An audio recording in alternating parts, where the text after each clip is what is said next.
सियाचिन में दूसरे को बचाते हुए कैप्टन अंशुमन सिंह शहीद हो गए और उसके बाद उन्हें कीर्ति चक्र से उनकी वाइफ को सम्मानित किया गया। लेकिन कीर्ति चक्र के सम्मान के बाद जो बातें आई सोशल मीडिया पे बहुत ज़्यादा तेजी से वायरल हो रही हैं, क्योंकि उनके माता पिता के द्वारा उनकी बहू यानी अंशुमन की पत्नी पर आरोप लगाए जा रहे हैं। यह आरोप किस तरीके का है, आइए हम इस वीडियो में आज बातें करेंगे। और हमें कभी भी सिर्फ एक ही पक्ष को नहीं सुनना चाहिए, दूसरे पक्ष की बातों को भी सुनना चाहिए, तब हम समझ पाते हैं कि चीज़ें कितनी सही हैं या कितनी गलत हैं। हालांकि अभी इन पे बात करना बहुत ज़्यादा बिल्कुल सही नहीं होता है, क्योंकि अभी हाल ही में अंशुमन शहीद हुए हैं, तो चीज़ों पे संयम रखना चाहिए और बाद में चीज़ें निकल के आनी चाहिए। तुरंत अगर ऐसी बातें आती हैं तो वो भी कहीं ना कहीं सही नहीं रहती हैं। शहीद कैप्टन अंशुमन के माता पिता ने आरोप लगाया है कि उनकी बहू उनके साथ नहीं रहती है, वह कीर्ति चक्र के साथ उनके बेटे की कुछ यादें को भी अपने साथ लेके चली गई है। आप सभी को पता है सियाचिन में दूसरे को बचाते हुए अंशुमन ने अपनी जान कुर्बान कर दी और कैप्टन अंशुमन सिंह के माता पिता ने अपनी बहू स्मृति सिंह पर गंभीर आरोप लगाए हैं।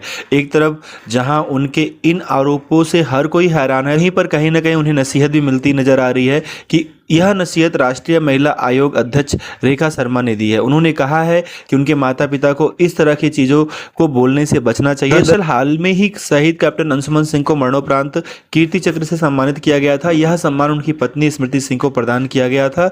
उस वक्त उनकी आंखें नम देखकर हर कोई भावुक हो उठा था। अंशुमन की मां भी इस दौरान उनके साथ मौजूद रही हैं।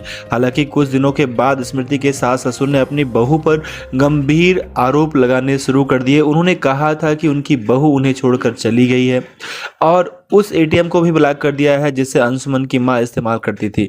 उनके माता पिता ने कहा कि स्मृति अपनी साथ कीर्ति चक्र, फोटो, कपड़े, कैप्टन से जुड़ी हुई कुछ यादें भी अपने साथ लेके गई है। इस मामले पर अब राष्ट्रीय महिला आयोग अध्यक्ष रेखा शर्मा ने अपना बयान दिया है। न्यूज़ एजेंसी ANI से बात करते हुए उन्होंने कहा कि यह बहुत दुर्भाग्यपूर्ण है कि एक महिला अपने पति को खो दिया है और परिवार सोशल मीडिया पे इस तरह की बातें बोल रहा है।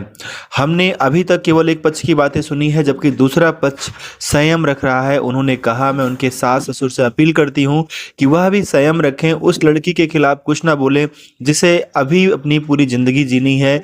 उन्होंने कहा, दोनों पक्षों को बैठकर मामले को सुलझाना, आपस में बात करना बहुत बड़ी चीज़ है, बैठकर बात करने से कुछ भी असंभव नहीं होता है। तो ये स्मृति सिंह का बयान आया, कहीं ना कहीं इनके बयान की जो प्रतिक्रिया रही है काफ़ी अच्छी रही है कि सही बात है कि हमें तुरंत सोशल मीडिया पे नहीं आना चाहिए, क्योंकि बहुत सारे सोशल मीडिया के चैनल्स हैं जो ऐसी कुछ घटनाएं होने के बाद तुरंत दोनों पक्षों के पास पहुंचना शुरू कर देते हैं और उनसे प्रेशर करते हैं कि चलो ठीक है, अपनी बातें रखो। सोशल मीडिया कहीं ना कहीं सही है, लेकिन सोशल मीडिया को भी कहीं ना कहीं चीज़ों को ध्यान रखना चाहिए कि हर एक चीज़ को ज़बरदस्ती उगलवाने की कोशिश नहीं करना चाहिए। अगर कोई चीज़ घटी है तो उस पर हमारे जो क्वेश्चंस होने चाहिए कुछ इस तरीके से होना चाहिए कि किसी एक के ऊपर आरोप लगाने से पहले हमें चीज़ों को समझना चाहिए, उसे बढ़ा चढ़ा के दिखाने की कोशिश नहीं की जानी चाहिए।